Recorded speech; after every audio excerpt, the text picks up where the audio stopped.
Welcome back, everybody. Today, I'm going to teach you how to use the Zendesk API. This is essential if you're looking to integrate Zendesk with other tools or automate your customer support workflows. Let's walk through the process step by step.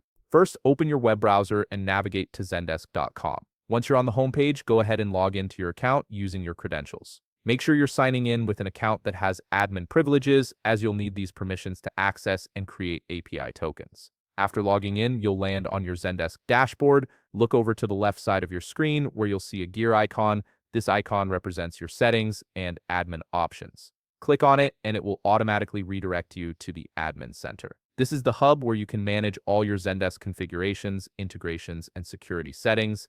Now that you're in the admin center, focus on the left sidebar again. Here you'll find various sections for managing different aspects of your Zendesk workspace. Click on Apps and Integrations. This section houses all the tools and connections you can set up with Zendesk. Within Apps and Integrations, locate the option labeled APIs. This is where all your API management tools live. Under APIs, click on API Tokens.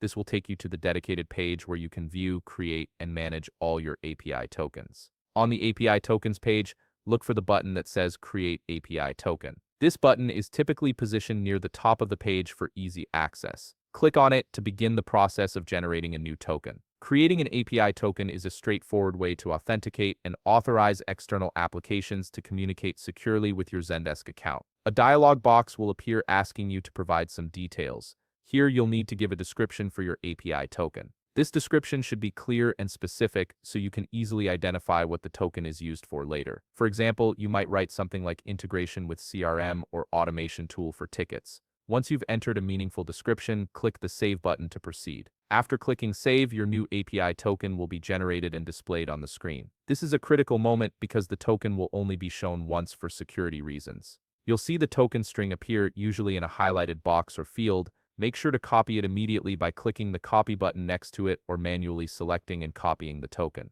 Store this token in a secure location, such as a password manager or a secure note, because you won't be able to view it again after leaving this page. And there you have it. You've successfully created and copied your Zendesk API token, which you can now use to integrate Zendesk with other platforms or build custom automations. If you found this video helpful, please leave a like, subscribe, and see you in the next video.